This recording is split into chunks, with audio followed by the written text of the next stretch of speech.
Eu teria feito exatamente o que eles fizeram. Teria obedecido ao comando do controlador.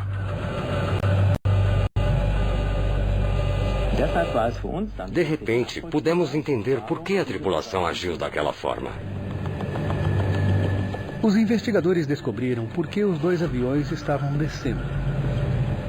Enquanto a tripulação do DHL seguiu as instruções do TCAS, o piloto russo obedeceu ao controlador de tráfego aéreo. Mas isso não responde uma questão mais básica.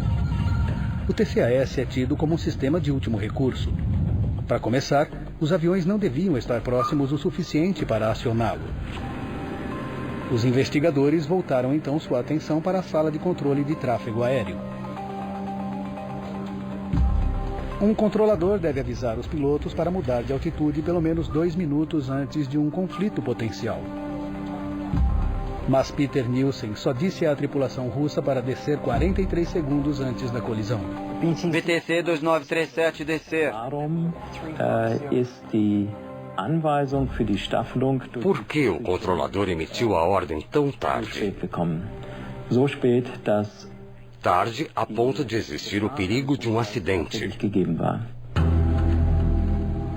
Por meio de registros e entrevistas, os investigadores constataram que Nielsen era o único controlador de tráfego aéreo em serviço na noite de 1º de julho. A política oficial do Skyguide é ter um mínimo de 2 controladores de serviço todo o tempo. Os investigadores também constataram que se tornara um procedimento padrão um controlador fazer uma pausa prolongada durante o turno da noite. Tom Larsen era grande amigo de Nielsen e há muitos anos trabalhava ao seu lado. O modo como Peter estava no turno da noite era o que fazíamos o tempo todo. Ficava apenas um controlador porque havia muito pouco tráfego. Entre 11 da noite e 6 da manhã, não há pousos programados em nenhum aeroporto da área. Mas então, cerca de 11h25 de 1º de julho de 2002, Nielsen é surpreendido com um pouso inesperado.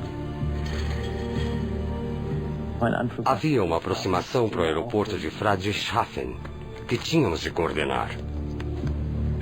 É muito incomum termos um avião vindo para Friedrichshafen àquela hora. Acho que o controlador ficou um pouco surpreso. O regulamento esclarece que Nielsen deve contatar a torre de controle do aeroporto antes de trazer o avião atrasado para pouso. Isso deveria ser uma rotina. Bastava apertar um botão para o telefone conectar-se diretamente com a torre de Friedrichshafen. Mas os registros mostram que Nielsen não consegue essa ligação. Os investigadores constatam que, devido ao trabalho de manutenção, o sistema de telefonia de Nielsen estava no modo backup. Mesmo assim, o controlador deveria poder fazer a chamada com o apertar de um botão. Mas um exame técnico dos telefones revela um problema terrível.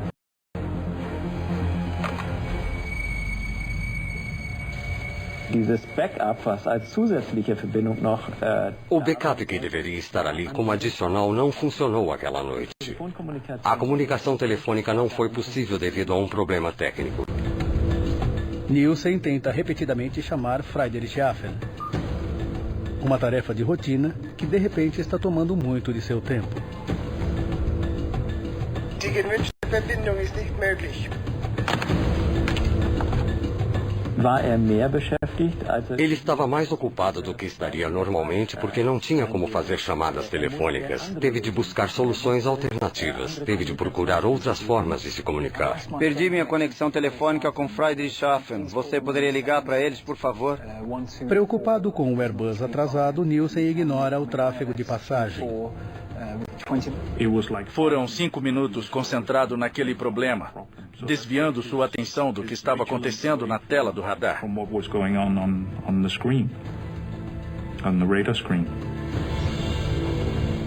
Mas o radar tem uma função de emergência, que deveria alertá-lo do perigo iminente. O Alerta de Conflito de Curto Prazo, ou STCA. O alerta de conflito de curto prazo é outro sistema similar ao TCAS. Ele nos ajuda no radar se não percebemos um conflito. Se não o vemos a tempo, ele nos dá o alarme.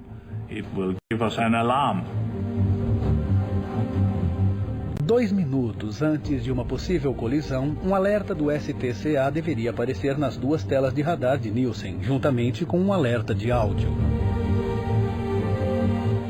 Isso é exatamente o que acontece a 180 quilômetros dali, em Karlsruhe, Alemanha.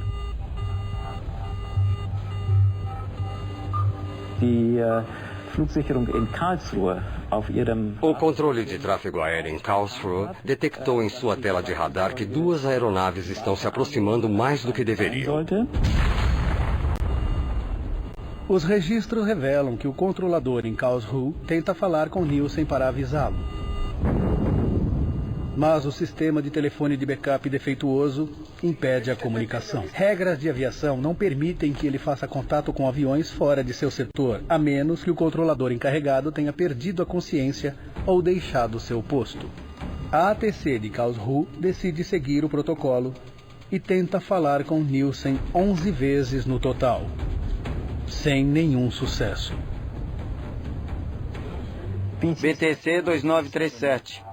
Registros mostram que o STCA visual de Nielsen não funcionou.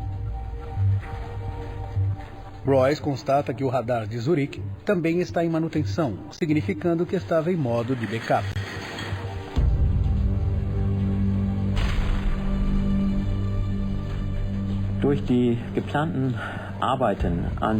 O trabalho de manutenção programado no sistema de radar significa que nem todas as funções que deveriam estar presentes na operação normal não estavam. No modo de backup existe uma característica de emergência em particular que Nielsen não tem: o alarme visual STCA. É a peça final do quebra-cabeça, para explicar por que Nielsen só mandou o avião russo descer a apenas 43 segundos antes da colisão.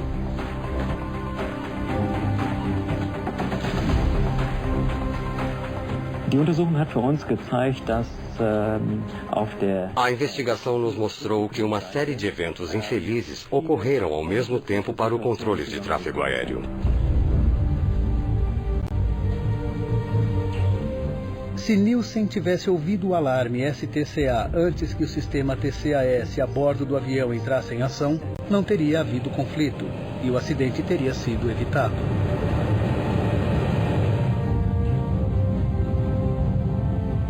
E então, uma última virada. 19 segundos antes da colisão, Peter Nielsen diz ao piloto russo que o avião da DHL está se aproximando pelo lado direito. Temos tráfego na sua posição 2 horas. Agora em 360.